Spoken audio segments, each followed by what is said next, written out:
Haleluya, selamat bertemu kembali di Renungan 79. Biarlah melalui firman Tuhan yang kita baca, kita pelajari, dan kita renungkan menjadi berkat dalam kehidupan kita.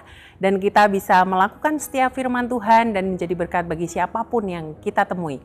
Rise up, bangkit, bergerak, berdampak. Puji nama Tuhan, hari ini kita akan kembali merenungkan firman Tuhan. Dan di sini kita akan belajar di dalam Markus 12 ayat yang ke-13 sampai yang ke-17.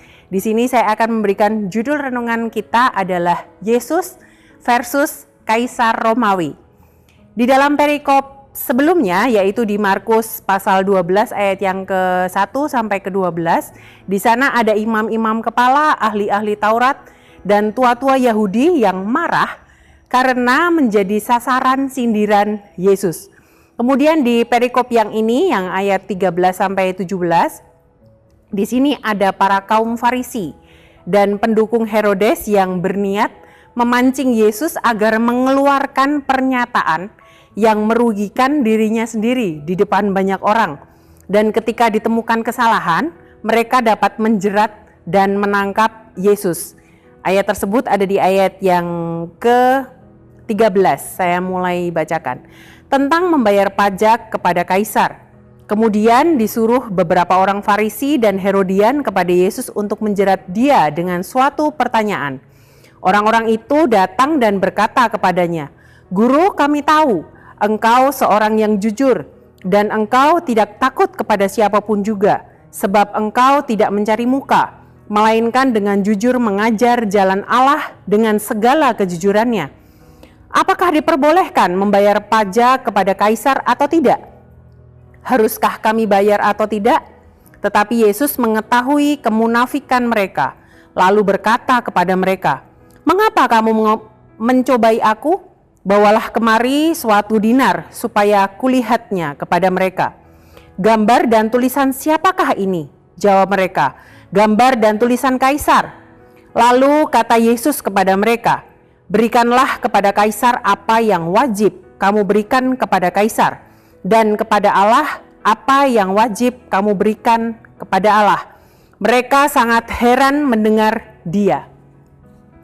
Di ayat yang ke-14, kelompok Farisi dan pendukung Herodes seolah-olah menyanjung Yesus, tetapi niat sesungguhnya adalah ingin menjatuhkan Yesus. Saya bacakan ayat yang ke-14. Orang-orang itu datang dan berkata kepadanya, "Guru, kami tahu engkau adalah seorang yang jujur dan engkau tidak takut kepada siapapun juga, sebab engkau tidak mencari muka, melainkan dengan jujur mengajar jalan Allah dengan segala kejujuran.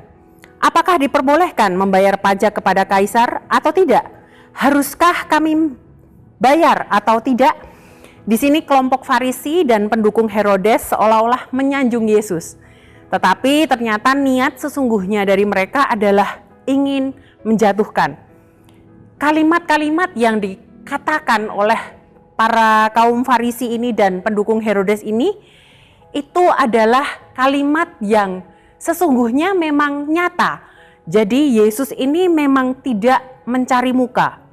Di sini menunjukkan kepada hakim-hakim Israel ketika mengadili, mereka itu tidak boleh melihat wajah terdakwa.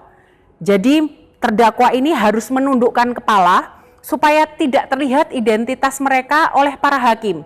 Karena ketika para hakim melihat wajah mereka dan mungkin ada yang kenal, keputusan yang diambil oleh hakim bisa jadi condong dan tidak adil. Untuk itu keadilan harus bersifat buta. Kemudian ada pertanyaan lagi, apakah diperbolehkan membayar? Ini adalah sebuah jebakan untuk Yesus. Di kalangan Yahudi waktu itu, para ahli kitab dan rohaniawan membenci pemungutan pajak yang dilakukan oleh pemerintah. Seperti mereka membenci para pemungut cukai yang hanya memperkaya penjajah Romawi dan menambah penderitaan rakyat. Tetapi ketika Yesus tidak menyetujui pembayaran pajak tersebut, dia menentang Kaisar Romawi dan akan menjadi alasan yang tepat untuk menangkap Yesus. Tetapi ketika Yesus menyetujui pembayaran pajak, Yesus adalah guru yang tidak memihak kepada rakyat kecil dan pendukung penjajah. Kemudian di ayat yang ke-15 saya bacakan dari terjemahan sederhana Indonesia. Tetapi Yesus tahu bahwa mereka hanya berpura-pura. Jadi dia menjawab, apakah kalian pikir aku bisa dijebak dengan pertanyaan semacam itu? Mereka memiliki sifat manipulatif, mencoba untuk mengelabui orang ke dalam pemikiran yang tidak benar. Kemudian di ayat yang ke-16, lalu mereka bawa, maka ia bertanya kepada mereka, gambar dan tulisan siapakah ini? Jawab mereka, gambar dan tulisan Kaisar. Nah di sini di dalam uang logam tersebut adalah sebuah koin yang melambangkan kepemilikan atau kekuasaan siapa pada zaman tersebut. Nah pada zaman ini ada Tiberius yang menjadi seorang kaisar. Kemudian di atas uang logam tersebut tertera tulisan Kaisar Tiberius Augustus yang ilahi, anak Agustus.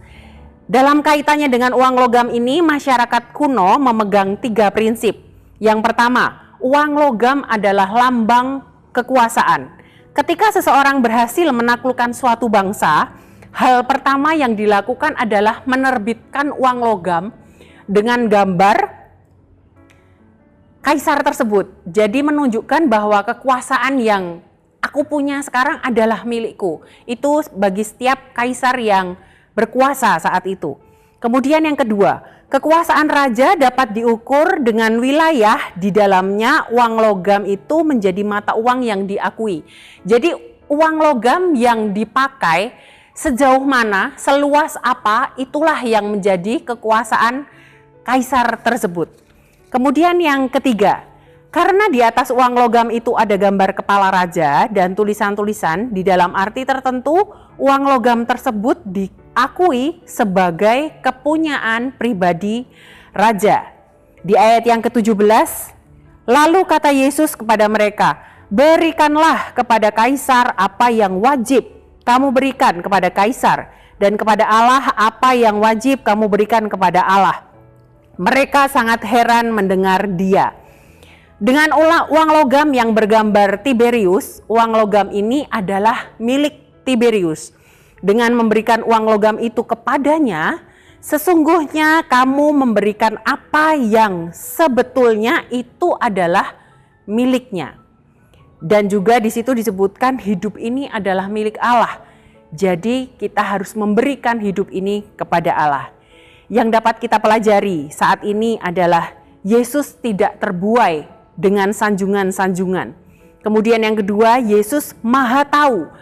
Dia tahu apapun yang jadi tujuan kita, apa yang jadi maksud pembicaraan seseorang. Kemudian yang ketiga, Yesus tidak terjebak pada perangkap orang-orang tersebut. Dan biarlah kita mau yang pertama, jangan mencobai Tuhan. Karena Tuhan ini Maha tahu, apapun yang jadi maksud hati kita, apapun yang jadi pemikiran kita, Tuhan Maha tahu. Biarlah kita boleh melakukan semua seturut dengan kehendak Tuhan. Kemudian yang kedua, kita mau belajar taat pada peraturan yang ada. Di dalam Roma 13 ayat yang pertama, tiap-tiap orang harus takluk kepada pemerintah yang di atasnya, sebab tidak ada pemerintah yang tidak berasal dari Allah. Dan pemerintah-pemerintah yang ada ditetapkan oleh Allah. Juga dituliskan di dalam Titus 3 ayat yang pertama. Ingatkanlah mereka supaya mereka tunduk pada pemerintah dan orang-orang yang berkuasa, taat dan siap untuk melakukan pekerjaan yang baik. Kemudian yang menjadi poin yang ketiga, poin yang terakhir tetapi ini adalah poin yang terutama, yaitu taat kepada Tuhan Yesus di dalam segala hal. Dengan memberikan hidup kita sebagai persembahan kepada Tuhan. Di dalam Roma 12 ayat yang pertama, karena itu saudara-saudara, demi kemurahan Allah, aku menasihatkan kamu, supaya kamu mempersembahkan tubuhmu sebagai persembahan yang hidup, yang kudus dan yang berkenan kepada Allah. Itu adalah ibadahmu yang sejati. Puji Tuhan, ini yang menjadi renungan firman Tuhan saat ini, biarlah menjadi berkat bagi kita semua. Terima kasih telah mengikuti Renungan 79, kiranya dapat menjadi berkat bagi kita semua. Bapak, Ibu, Saudara yang ingin didoakan untuk doa pokok doa tertentu, menceritakan kesaksian, baik mujizat, kesembuhan, pemulihan, masalah keluarga, dan lain-lain, dapat disalurkan melalui chat WhatsApp di nomor 081327420088. Mari kita berdoa. Bapa, kami mengucap syukur berterima kasih untuk firman Tuhan yang datang kepada kami saat ini Tuhan. Terima kasih Engkau kembali mengingatkan kami, Engkau kembali menegur kami, biarlah kami boleh taat, boleh melakukan segala sesuatu yang menjadi peraturan di sekitar kami Tuhan. Biarlah kami boleh menghormati pemerintah-pemerintah yang Tuhan sudah tetapkan untuk kami. Dan biarlah kami terlebih boleh melayani Engkau melalui hidup kami Tuhan. Kami boleh memberikan hidup kami sebagai persembahan yang hidup, yang berkenan, yang layak di hadapan-Mu Tuhan. Pakai kami, mampukan kami untuk boleh melayani Tuhan. Kami mengucap syukur. Tolonglah jemaat GPDI El Shaddai Magelang untuk terus sabar terhadap orang lain dan mengampuni. Sama seperti Engkau ya Tuhan telah mengampuni kami. Jemaat El Shaddai Magelang, kiranya Jemaat El Shaddai Magelang perbuat juga demikian. Kiranya kasih terus dikenakan di dalam hidup kami, seluruh jemaat keluarga El Shaddai Magelang sebagai pengikat yang mempersatukan dan menyempurnakan. Kami mengucap syukur berterima kasih dan memperalaskan doa kami hanya di dalam nama Tuhan Yesus Kristus. Kami sudah berdoa. Haleluya. Amin.